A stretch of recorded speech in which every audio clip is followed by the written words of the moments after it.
தீபிகா வணக்கம். 2026 தமிழக சட்டமன்ற தேர்தலுக்கான பிரச்சாரம் இன்று மாலை 6 மணியுடன் முடியிருக்கும் நிலையில் ஒவ்வொரு அரசியல் கட்சியின் தலைவர்களும் இறுதிக்கட்ட தீவிர தேர்தல் பிரச்சாரத்தை மேற்கொண்டு வருகிறார்கள்.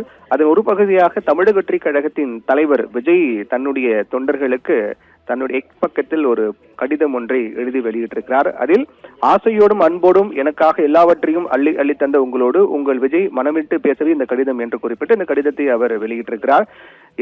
எனக்கு எல்லாமும் தந்த என் சொந்தங்களான தமிழ்நாட்டு மக்களுக்கு நன்றி கடன் செலுத்தவே அரசியலுக்கு வந்த நாள் முதல் சொல்லுண்ணா நெருக்கடிகளையும் நிபந்தனைகளையும் நிர்பந்தங்களையும் சொல்லவியலா வேதனைகளையும் இதுவரை நமக்கு விளைவித்தே வந்தவர்கள் வேறு யார் என்று கேள்வி எழுப்பியிருக்கக்கூடிய விஜய், நமது அரசியல் எதிரியான மக்கள் விரோத தீய சக்தி திமுகவும் கொள்கை எதிரியான மற்றும் பலருடன் களம் காணக்கூடிய பிளவுவாத சக்தியான பாஜகவும் என்று நம் மக்களை அறிவார்கள் என்று குறிப்பிட்டிருக்கிறார்.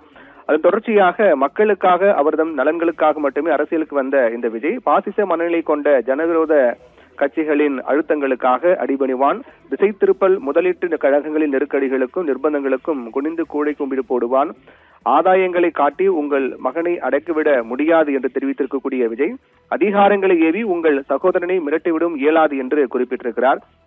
தொடர்ந்து நம்மை எள்ளி நகையாடைய கூட்டம் மட்டுமின்றி இந்த நாடே அறியும் அளக்க முடியாத ஆழ்கடல் விளக்க முடியாத விரிவானம் தாவேகா என்று, நேர்மை நெருப்புக்கோளும் மக்களின் நெஞ்சில் நீங்கமர குடியிருப்பது தாவேகா என்று, சமூக நீதி காவலரன் ஜனநாயக பேரரன் தாவேகா என்று மக்கள் அறிவார்கள் என்று குறிப்பிட்டிருக்கூடிய விஜய், இப்படிப்பட்ட தாவேகாவை ஊழல் விச சக்திகளால் வீழ்த்த முடியுமா என்று கேள்வி எழுப்பியிருக்கிறார். பாசிச சக்திகளாலும் பகை வெல்ல முடியுமா என்றும் குறிப்பிட்டிருக்கிறார். மீண்டும் சொல்கின்றேன், இத்தனை நெருக்கடிகளையும் இத்தனை நிர்பந்தங்களையும் இத்தனை வேதனைகளையும் உங்கள் விஜய் தாங்கிக் கொண்டு நிற்க ஒரே காரணம் தான் உண்டு, அது உங்களுடைய உயர்தனி உள்ளன்பு மட்டும்தான் என்று விஜய் குறிப்பிட்டிருக்கிறார். எந்த அரசியல் கட்சி முன்புலமோ பின்புலமோ இன்றி அரசியலுக்கு வந்த என்னை வாருங்கள் என்று உங்களுடைய பேரன்பு பேராதரவு மட்டுமே என்னை இயக்கும் மாபெரும் உந்து சக்தி என்பது உண்மை என்றும் குறிப்பிட்டு தொடர்ச்சியாக இந்த தேர்தலில் போட்டியிடுவதற்கான காரணங்கள் என்ன என்பது குறித்தும் அதை தொடர்ந்து அவருக்கு பல நெருக்கடிகள் கொடுப்பதாகவும் குறிப்பிட்டு இந்த கடிதத்தை வெளியிட்டிருக்கிறார்.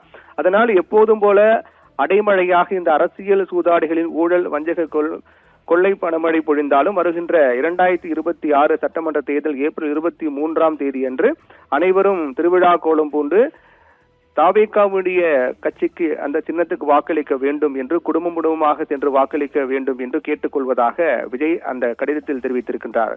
தீபிகா.